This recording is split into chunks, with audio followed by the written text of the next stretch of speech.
Oh, wow. I really placed that graphic in the wrong spot on my widescreen view. It's like right over my face.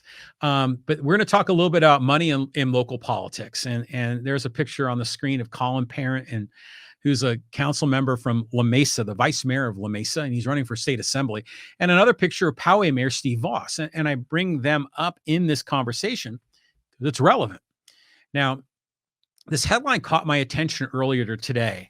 And it was about let me see if I have the headline here. Yeah, this campaign finance rocked by a new law. I saw the headline, and then I got a text message from Kevin Juza. Kevin was a former candidate for city council in District 3 here in Poway. He said, "Did you see this? And this is interesting." And so I went and actually dug in a little more on this, and it is interesting, and it has huge implications for our local politicians. So what this is that this is a bill that was signed in Sacramento in September of 2022, Senate Bill 1439. It requires elected officials to recuse themselves from votes involving anyone who gave them more than $250 in campaign contributions. Specifically, if, say, a city council member got a donation from a developer for $500 and the developer's project came up for a vote, the council member would have to either give back the money within 30 days of learning that the project was up for a vote or not vote at all. And I'm thinking, oh, this is interesting because we've seen this happen here in my hometown of Poway. We've seen this happen with La Mesa, and that's why those two individuals are on the screen, where there's a lot of money being spent on campaign finance to help these guys get elected. And if it doesn't come directly to their campaign, a lot of times it's given indirectly to PACs, to political action committees. And we saw a ton of that in Poway, where developers that supported one candidate, in this case, it was Brian Pepin, these developers were putting money into a PAC that was running ads as hit pieces on his opponent, Hiram Sodom. And tens of thousands of dollars were being spent on this, and developers who had an interest in our hometown of Poway because they were the ones that were involved in the construction projects all along Poway Road. And we've seen similar things with the farm, also financing, in some cases, like Steve Voss, who's our mayor. He has this nonprofit organization called Carols by Candlelight. And it's on this fundraiser, and it's, to raise money for kids. And it's a neat program, and it's all Christmas carols. It's all in December. But he gets corporate sponsorship from a lot of companies that do business in the city of Poway that he is presiding over when they're voting on the city council on whether or not to pass certain laws or certain proposals that allow these developers to build more.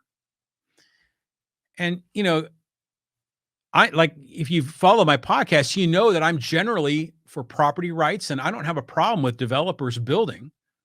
It's their land.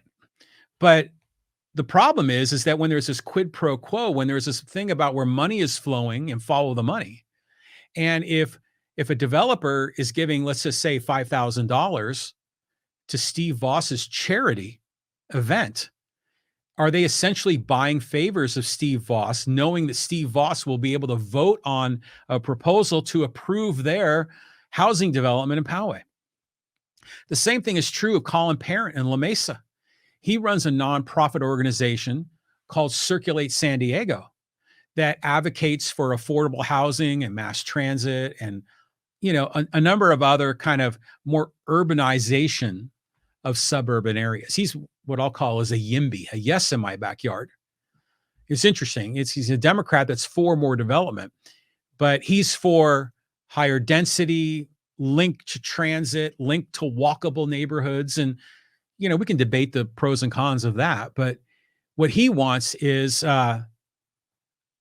this organization. He gets a lot of fundraising from developers and architects and people that have a vested interest in what these cities are doing when they approve these large projects.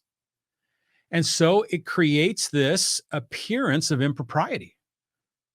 Um, so uh, this Pete Neal on the live stream says huge implications locally. Pretty much what I asked for when the new council members took their seats. Yeah, I mean, so it's going to be. I'm curious to see how they're going to enforce this. Yuri Bolin says that's Sacramento in a nutshell. Development. Yeah, I mean, so there's a lot of these arrangements where developers are kind of greasing the palms of politicians. If they're not donating directly to their campaign, they're instead donating to a political action committee that attacks their opponent, or they're donating to that candidate's nonprofit organization, which the candidate creates to create this virtuous, do good, feel good vibe in their city. And that creates these relationships that look kind of sketchy. So get this. So there was previously the Levine Act that has long prohibited members of boards like planning commissions and coastal commission from voting on contracts or applications if they got more than $250 donations from any person or company seeking the contract. Yeah, because it's like bribery. So with planning boards and coastal commissions, this sort of thing has been the law, $250 limit. And for many years, an organization called California Common Cause has tried to get legislation through that would apply the same standard to actual elected officials, but every year it failed because, it's got to pass in Sacramento. And of course, every year it failed because the politicians don't want to put limits on how much money they can raise, because they need that money for their campaign so they can stay in power. It comes down to power. But last year, a bill sponsored by Senator Steve Glazer, a Democrat from Orinda, this bill that was just passed in September, it was presented, and for some reason, it just kind of kept progressing through the system.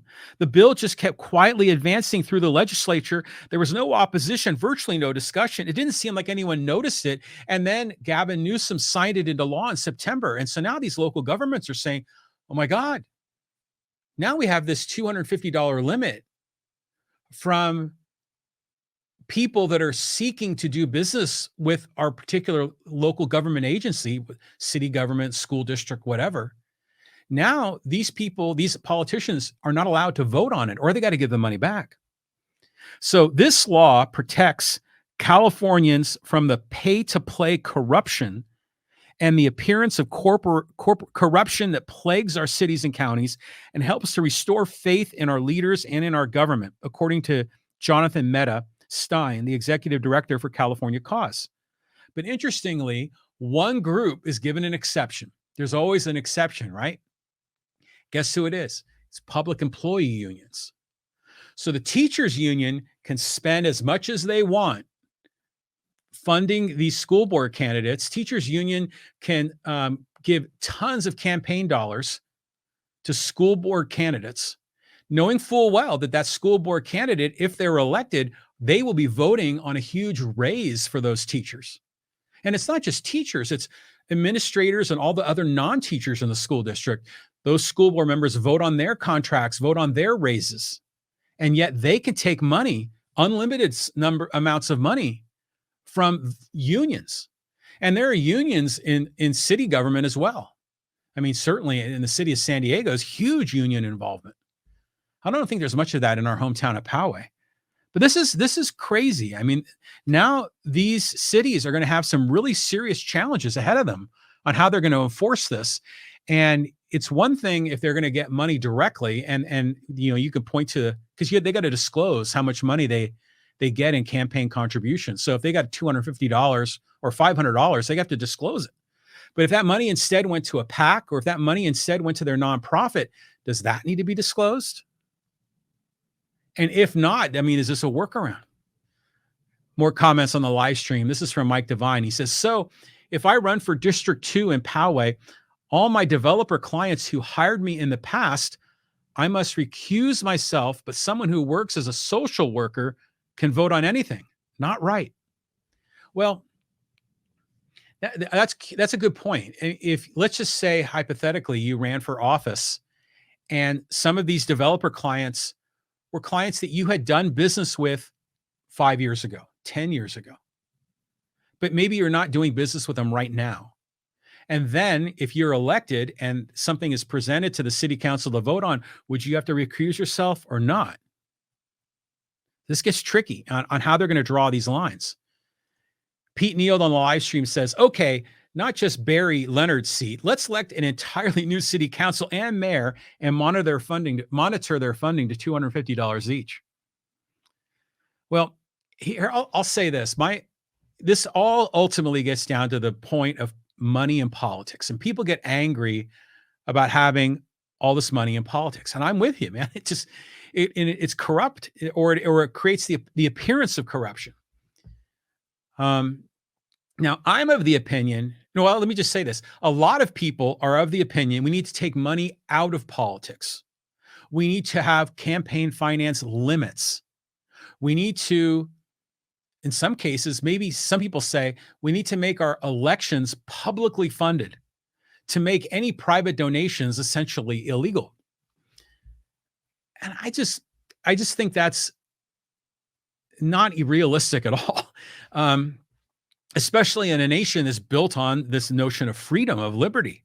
And you're telling people you can't help support candidates that you like. I'm of the opinion, rather than taking money out of politics, we need to take the politics out of money. What does that mean? What that means is that these government officials have too much power over the local economy in the first place.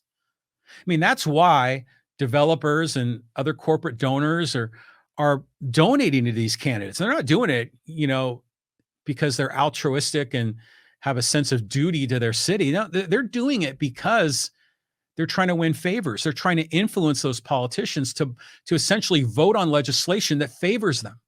Well, I'm saying that legislation shouldn't be voted on by the city council in the first place in a lot of these cases. If someone owns property and they want to build housing on that property, well, it's their property. They shouldn't have to go get approval from the mayor. And then on top of it, they shouldn't have to give the mayor money to get in his good favor so that the mayor and the city council will ultimately vote positively for a bill that would allow someone to build housing on their property. So the whole thing is it's a mess. And so I'm curious to see how this is going to affect specifically Steve Voss, the mayor of Poway, and his Carols for Candlelight, Colin Parent, the vice mayor of La Mesa, and his Circulate San Diego nonprofit.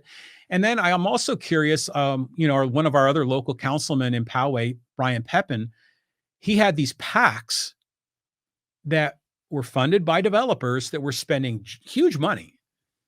It was tens of thousands, if not over 100,000, tens of thousands of dollars, essentially trying to tear down his opponent. And again, if I don't have a problem, if you want to spend money to tear down an opponent, go for it. But how are they going to interpret this law? And are they going to now apply it in these cases of essentially indirect funding? How does that work? Okay, conversation on the live stream amongst Pete and Mike. Pete says, Mike, you're moving back to Poway. I think Mike was offering a hypothetical on that one.